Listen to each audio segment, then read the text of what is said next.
Sa isang maliit na baryo sa paanan ng bundok Banahaw, naninirahan ng isang dalagang nagngangalang Clara. Si Clara ay kilala sa kanyang taglay na kagandahan. May buhok na kasing itim ng gabi at mga matang tila laging may tinatagong pangarap. Ngunit higit sa kanyang kagandahan, kilala siya sa kanyang pagiging mapusok at mahilig maglakbay sa kagubatan. Para kay Clara, ang gubat ay hindi isang lugar ng panganib, kundi isang piraso ng katahimikan kung saan ang tanging naririnig ay ang bulong ng hangin at ang awit ng mga ibon. Bago pa man ang malagim na hapong yon, madalas siyang paalalahanan ng kanyang lola, si Lola Ising, na isa sa mga pinakamatandang naninirahan sa paanan ng bundok. Sa tuwing nag-aayos si Clara ng kanyang gamit para mamasyal, laging may kasamang babala ang matanda. "Clara, apo!" wika ni Lola Ising habang nakatingin sa tuktok ng banahaw na nababalot ng makapal na ulap. "Ang gubat ay hindi lamang tahanan ng mga hayop. Doon ay may mga naninirahan na hindi natin kauri. Huwag kang basta-basta lilingon kapag may tumawag sa'yo. At higit sa lahat, huwag kang kakain ng pagkaing kulay itim o maging ng kulay pula na iaalok sa'yo sa loob ng kakahuyan. Iyan ang pain ng mga nilalang na nais kang bihagin." Ngunit sa kabataan ni Clara, itinuturing niya lamang itong mga kwentong bayan o mga pamahiin na ginawa para takutin ng mga bata. Isang matamis na ngiti lamang ang isinagot niya bago tuluyang humayo patungo sa luntiang yakap ng kagubatan. Isang hapon, habang si Clara ay masayang namimitas ng mga ligaw na bulaklak, napansin niyang tila nagbago ang ihip ng hangin. Naging mas mabango ang paligid. Amoy kamya at sariwang sampagita. At ang sikat ng araw na tumatagos sa mga dahon ay naging kulay rosas at kulay lila. Sa gitna ng isang bakanteng lote sa loob ng gubat, nakita niya ang isang lalaking nakatayo malapit sa isang dambuhalang puno ng balete. Ang lalaki ay hindi ordinaryo. Siya ay napakagwapo. May tindig na tila isang makisig na Ginoo at may balat na kasing puti ng porselana. Ngunit ang pinakakapansin-pansin sa kanya ay ang kanyang mga mata.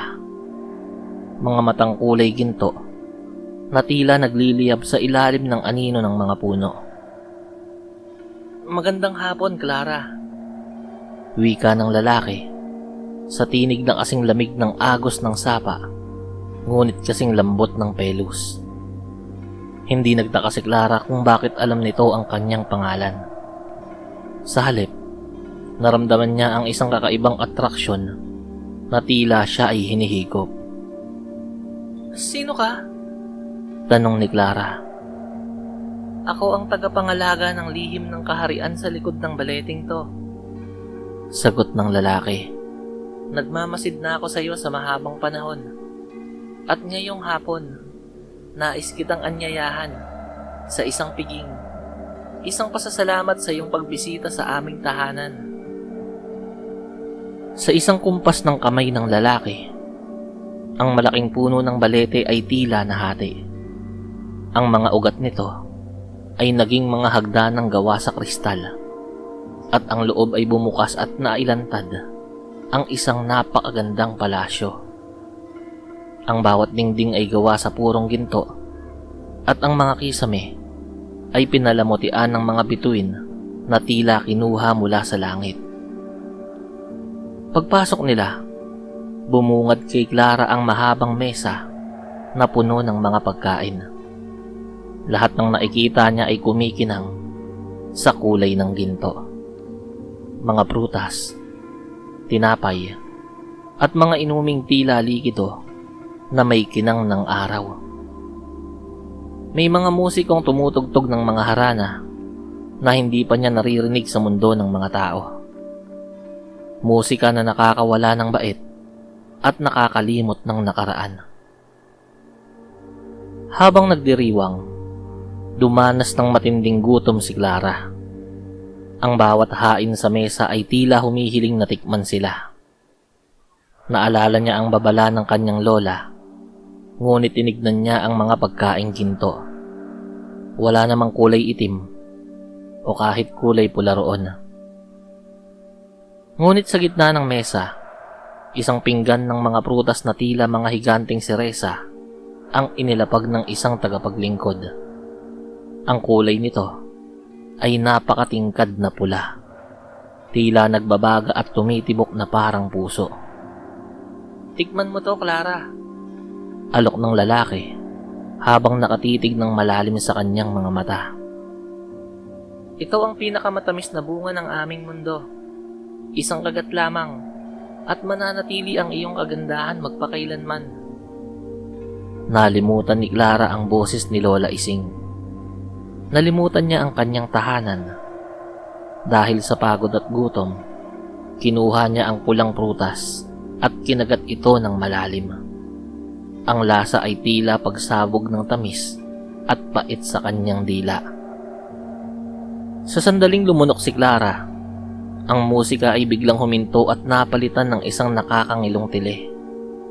Ang gintong palasyo ay nagsimulang maglaho na parang usok. Ang mga dingding na ginto ay naging mamasa-masang bato ng isang madilim na kuweba. Ang kristal na hagdanan ay naging mga matatalim na ugat at baging. Lumingon si Clara sa kanyang tabi, ngunit wala na ang gwapong lalaki. Sa halip na nilalang na may porselanang balat at gintong mata, ang nakatayo sa harap niya ay isang nilalang na napakatangkad, halos umabot sa kisame ng kuweba. Wala itong ilong. Ang kanyang mga tenga ay matutulis at mahahaba, at ang balat ay tila balat ng puno na may mga uod na gumagapang. Tinignan ni Clara ang kanyang hawak na pagkain. Ang pulang prutas ay naging isang bulok na puso ng hayop, at ang mga gintong pagkain sa mesa ay naging tumpok ng mga uod, ipis, at mga tuyong dahon. Ang inumin na akala niya ay ginto ay naging malapot at mabahong putik. "Salamat sa pagsama sa amin, Clara," wika ng nilalang. Ang boses nito ay parang pagkiskis ng dalawang bato. "Ngayon, isa ka na sa amin. Ang iyong buhay ay pag-aari na ng banahaw." Sumigaw si Clara, ngunit walang nakarinig sa kanya, kundi ang mga paniki at mga anino ng kagubatan. Sinubukan niyang tumakbo palabas, ngunit ang pintuan ng balete ay tuluyan ng nagsara. Ang kanyang mundo ay naging isang walang katapusang labrinto sa loob ng bundok. Sa labas naman, ang kanyang pamilya ay hindi tumigil sa paghahanap. Ang kanyang ina ay gabi-gabing naglalakad sa paanan ng bundok. May dalang sulo at tinatawag ang kanyang pangalan hanggang sa mawalan na yon ng boses. Ngunit kahit anong halughog ng mga taga-baryo, wala silang nahanap kahit isang hibla ng buhok ni Clara. Sinasabing hanggang sa araw na to, tuwing kabilugan ng buwan, kapag ang langit ay maliwanag at ang gubat ay tahimik, maririnig ang isang malungkot na tinig mula sa kalaliman ng kagubatan. Isang boses ng isang babaeng umiiyak at tumatawag sa kanyang ina. Ang mga matatanda sa baryo ay lalong naghigpit sa kanilang mga apo na huwag lalapit sa balete, huwag kakausap ng estranghero, at higit sa lahat, wag na wag titikim ng pagkaing iaalok ng gubat. Dahil sa likod ng gintong anyo ay nagtatago ang isang katotohanan na hindi na kailanman matatakasan.